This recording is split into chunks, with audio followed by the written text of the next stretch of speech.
அண்மை செய்தி. நாட்டின் உயரிய விருதுகளில் ஒன்றான பத்மஸ்ரீ விருது அறிவிக்கப்பட்டிருக்கிறது. தமிழ்நாட்டைச் சேர்ந்த பற இசைக்கலைஞர் வேலு ஆசானுக்கு பத்மஸ்ரீ விருதை மத்திய அரசு அறிவித்திருக்கிறது. இதேபோல புதுச்சேரியைச் சேர்ந்த தவில் வித்வான் தட்சணாமூர்த்திக்கும் பத்மஸ்ரீ விருது அறிவிக்கப்பட்டிருக்கிறது. அண்மை செய்தியாக பார்க்கின்றோம். நடப்பாண்டிற்கான பத்மஸ்ரீ விருதுகளை மத்திய அரசு அறிவித்திருக்கிறது. அதன்படி தமிழகத்தைச் சேர்ந்த பற இசை கலைஞருக்கும் புதுச்சேரியைச் சேர்ந்த தவில் வித்வான் தட்சணாமூர்த்திக்கும் பத்மஸ்ரீ விருதை மத்திய அரசு அறிவித்திருக்கிறது. மதுரையைச் சேர்ந்த பற இசைக்கலைஞர் வேலு ஆசானுக்கு பத்மஸ்ரீ விருது அறிவிக்கப்பட்டுள்ளதாக தற்போது அண்மை செய்தியாக பார்க்கின்றோம். பாராலிம்பிக்கில் தங்கம் வென்ற வில்வித்தை வீரருக்கும் பத்மஸ்ரீ விருது அறிவிக்கப்பட்டிருக்கிறது. பற இசையை பெண்கள் மத்தியிலும் கொண்டு சேர்த்தவர் மதுரை கலைஞர் வேலு ஆசான். இவருக்கு தற்போது பத்மஸ்ரீ விருது அறிவிக்கப்பட்டிருக்கிறது.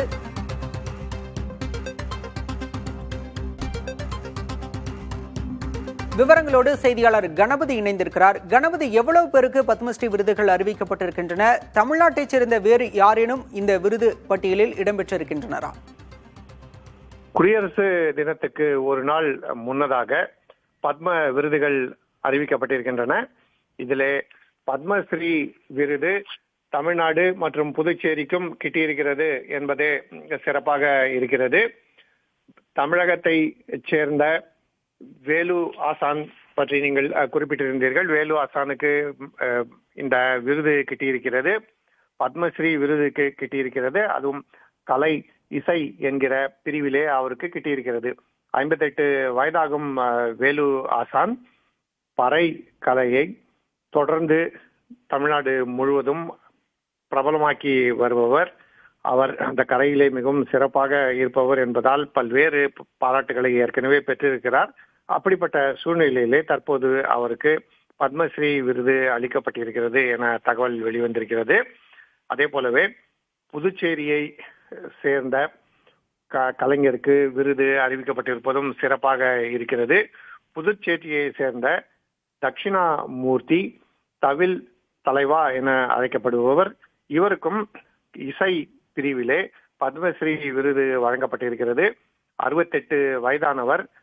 கிட்டத்தட்ட 5 தசாப்தங்களாக அவர் தவில் இசையிலே நிபுணராக திகழ்ந்து வருபவர். தனது 15வது வயது முதல் தொடங்கி கிட்டத்தட்ட 15,000 நிகழ்ச்சிகளிலே இவர் தனது தவில் கலையை சிறப்பாக முன்னிறுத்தி பாராட்டு பெற்றிருக்கிறார்.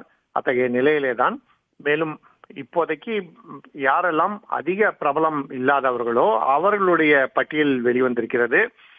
மேலும் இன்னொரு பட்டியல் வெளிவரும் எனவும் அதிலே மிகவும் பிரபலமானவர்களுக்கான விருது அறிவிக்கப்படும் எனவும் மத்திய அரசு அதிகாரிகள் தெரிவித்திருக்கிறார்கள். பிரேசில் நாட்டை சேர்ந்த ஜோனாஸ் மாசெட்டி என்பவருக்கும் பத்மஸ்ரீ விருது அளிக்கப்பட்டிருப்பது குறிப்பிடத்தக்கது. அதே போல பல்வேறு மாநிலங்களை சேர்ந்தவர்களுக்கு விருது இன்று அறிவிக்கப்பட்டிருக்கிறது. வில்வித்தையில் மிகவும் சிறப்பாக செயல்படும் ஹரீந்தர் சிங் உள்ளிட்ட பலருக்கும் விருது அறிவிக்கப்பட்டிருக்கிறது. அதே போல தமிழகத்திலே மிகவும் பிரபலமானவர்கள், அதாவது தமிழகத்தை சேர்ந்தவர்கள் இல்லை என்றாலும் தமிழகத்திலே நன்கு அறியப்பட்டவர்கள் ஹூ மற்றும் கொலன் கேன்சர். இவர்கள் சுற்றுலா பயணம் குறித்து எழுதியுள்ள பல்வேறு கிட்டத்தட்ட 3000க்கும் மேற்பட்ட கட்டுரைகள் மிகவும் பிரபலமானவை. இப்படி முதல் கட்ட பத்மஸ்ரீ விருதுகளை மத்திய அரசு அறிவித்திருக்கிறது. மேலும் பல பத்ம விருதுகள் குறித்த அறிவிப்பு இன்று இரவு வெளிவரும் என எதிர்பார்க்கப்படுகிறது.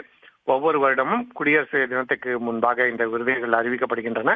பின்னர் குடியரசுத் தலைவர் அந்த விருதுகளை வழங்குகிறார். அதே போலவே இன்றும் அறிவிக்கப்பட்டிருக்கிறது. தங்களுடைய விரிவான விவரங்களுக்கு நன்றி கணபதி.